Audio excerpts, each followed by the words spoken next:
Olá, bom dia. Como vocês estão? Espero que vocês estejam bem. Vejam só, hoje a gente vai falar um pouquinho sobre o gênero textual carta aberta. E para a gente entender melhor o que seria carta aberta.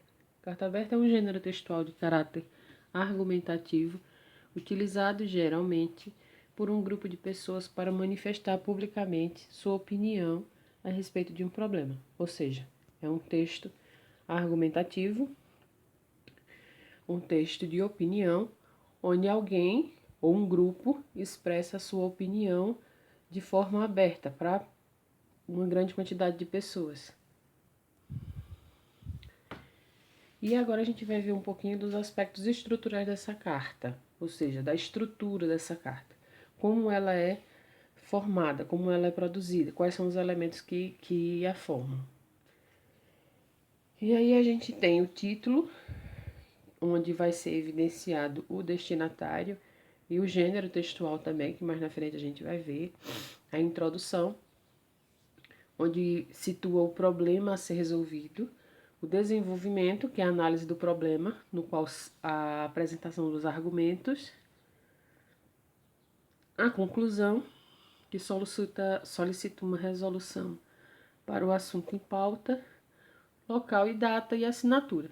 Percebam que essa estrutura de carta aberta, a gente tem a estrutura de um texto argumentativo, que é formado pela introdução, desenvolvimento e conclusão, além de características específicas da carta, como local e data e assinatura.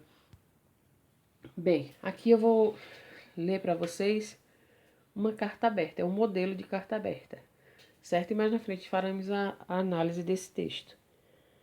Carta aberta à população. Os trabalhadores e trabalhadoras em educação das escolas públicas de todo o Brasil recebem valores diferentes de salários, apesar de prefeitos e governantes obterem os mesmos valor por aluno matriculado. No dia de hoje, 25 de abril, estamos em todo o país fazendo manifestações para que todos e todas saibam e nos apoiem na luta em defesa de uma escola pública de qualidade. Esta luta inclui a formação inicial e continuada, a valorização na carreira, melhores condições de trabalho, respeito profissional e uma remuneração digna àqueles que fazem a educação de todos e todas acontecer. Por isso, estamos exigindo um piso salarial profissional nacional, que garanta condições dignas de vida e exercício de nossas profissões. Basta de piso que precise de complemento para alcançar o nosso salário mínimo, como é a política salarial de alguns municípios e estados do país. Exigimos o respeito às conquistas de nossos direitos pelos governantes. Somos nós que, no nosso trabalho, educamos para a vida os filhos e filhas dos cidadãos sul-mato-grossenses e lutamos para que as promessas de todos os governantes relativas à educação sejam cumpridas. Por isso, temos a certeza de contar com o apoio da sociedade para fortalecer nossa luta.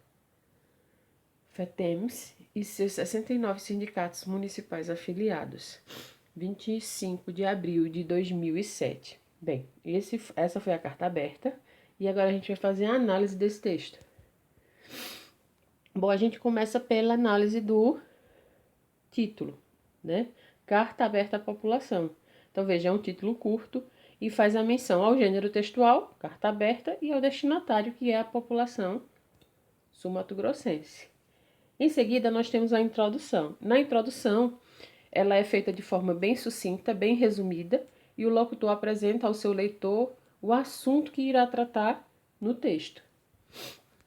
Mais à frente, nós temos 4 parágrafos, e esses 4 parágrafos neles nós vamos encontrar os argumentos da carta aberta, né?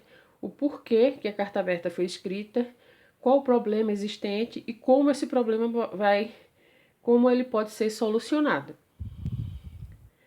Mais adiante, a gente tem os parágrafos que apontam a solução para o problema, né?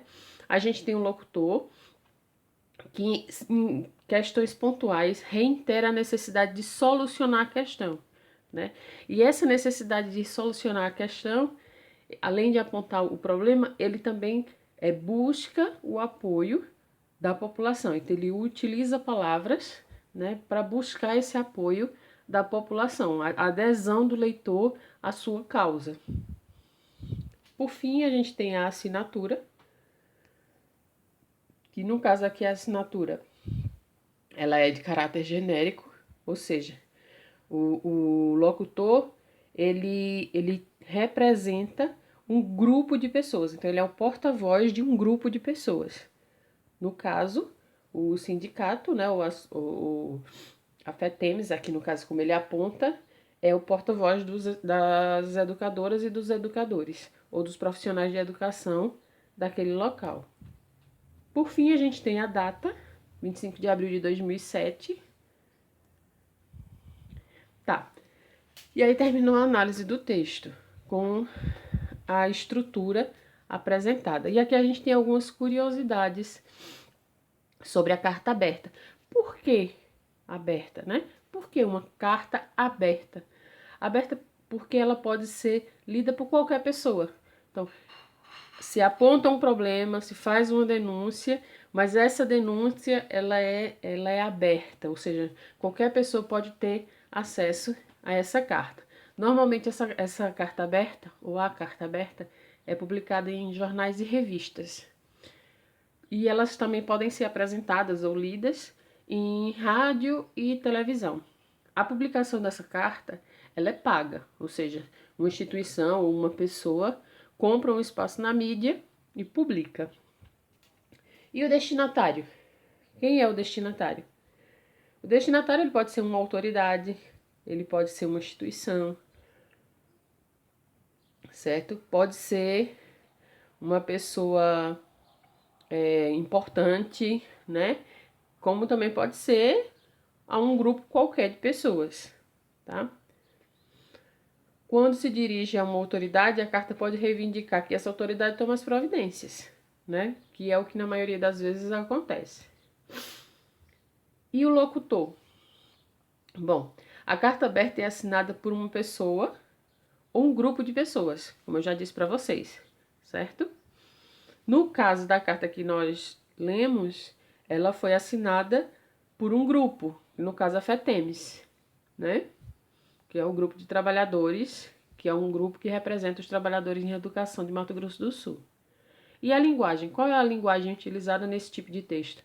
Em geral, é empregada a norma culta da língua, pois o objetivo da produção da carta aberta é estabelecer a comunicação não apenas com a população, mas também com órgãos oficiais. Situação essa que exige uma linguagem formal, não é isso?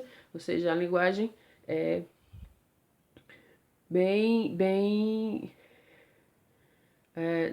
formal mesmo, sem gírias, sem redução de palavras, tá? A linguagem formal, porque a carta exige este tipo de linguagem.